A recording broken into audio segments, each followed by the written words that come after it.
Hello and welcome to Updog Sports Talk. We have a special edition going over the Mountain West previews today.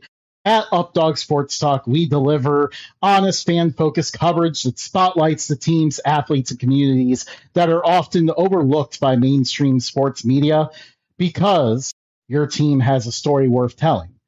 So we are going to be going over the Mountain West today.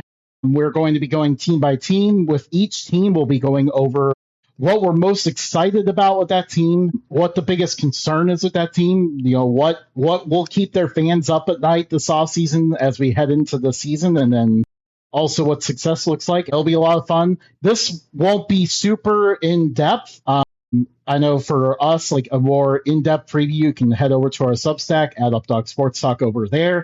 We have more deeper previews of each of these teams.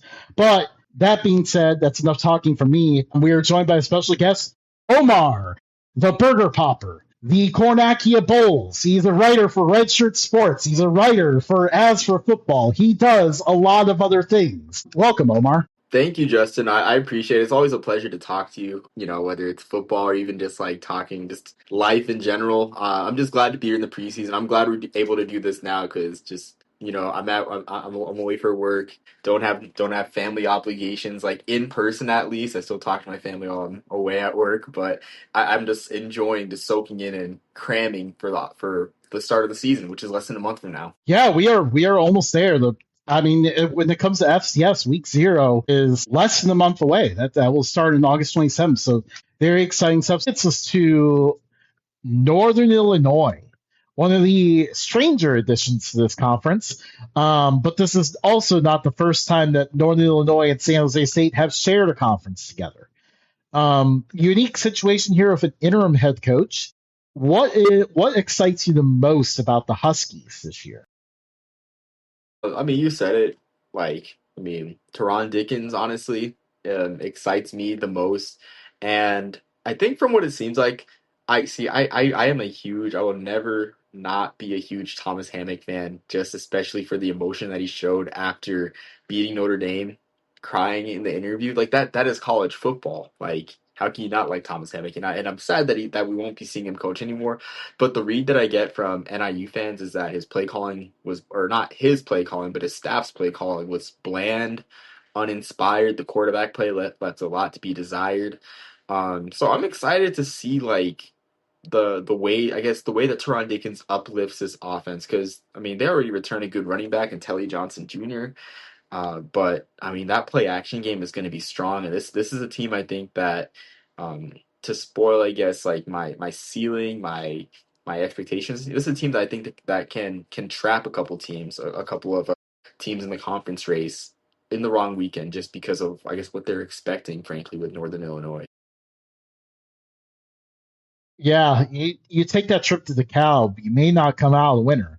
Yeah, you kind of hit the nail on the head with that one. It was very similar for me. Teron Dickens, which by the way, my preview posted before Dickens signed with him, like a month before.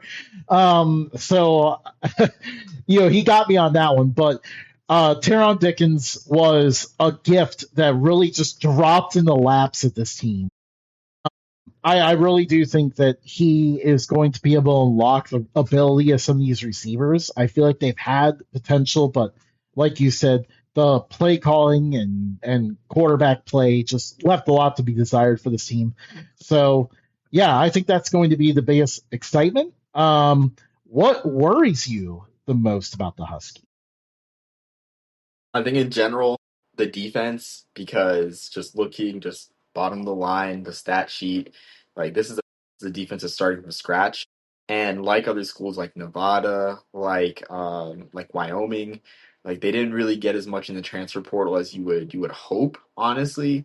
So like it's anyone's guess to see who's gonna adjust to playing against your high octane offenses like your UNLV, like your UNM, like your Hawaii too, because trying to think, like the closest thing to anything like Hawaii in the MAC is probably Ohio, because Brian Smith was a run and shoot disciple coach. I think he's part of the, if not June Jones, Greg McMackin coaching tree, which is an extension of the June Jones coaching tree.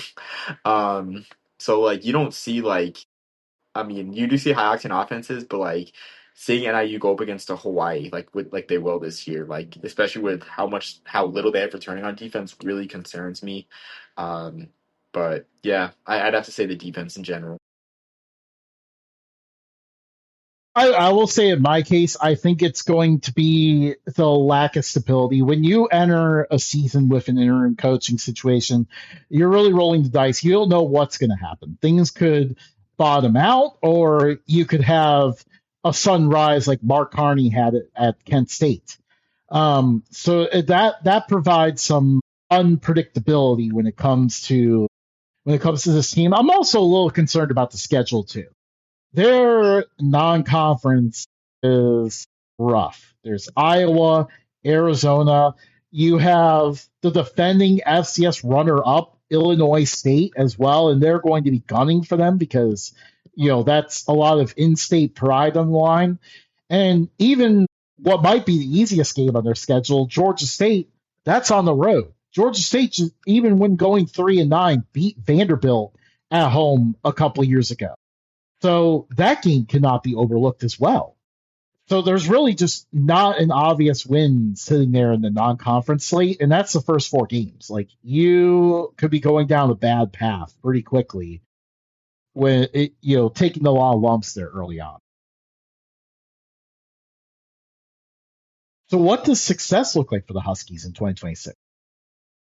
I think success for the Huskies, like you said, like the schedule is brutal, honestly. But I think if they beat the teams, kind of like Nevada, they beat their peer teams in the conference. They show some growth. They show that there are some building blocks for next year. Which even though the quarterback position, I think they'll have to rebuild again because Dickens is a senior next year. But I think if if you beat UTEP, you beat Nevada, you beat your Wyoming, right? You get 3 wins.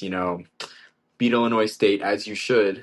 Ideally, beat Georgia State. That's about 5 wins right there, right? So if they're at the 4 or 5 win mark and in contention for bowl season with the interim coach with enough, I guess, to attract the next guy to attract the permanent coach.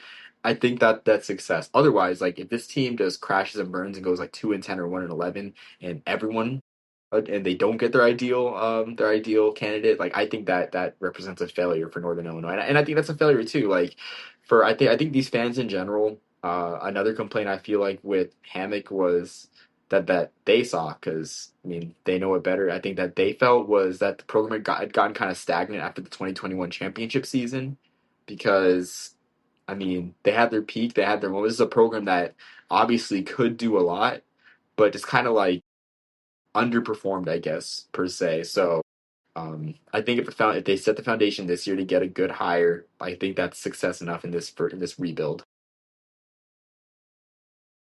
Yeah, I agree completely. That's what I'm thinking too.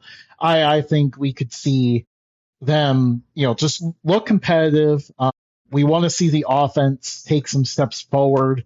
Look a lot better. Give them some hope for the future, and yeah, probably especially defend the home turf. I think will be a huge key for the Huskies in 2026.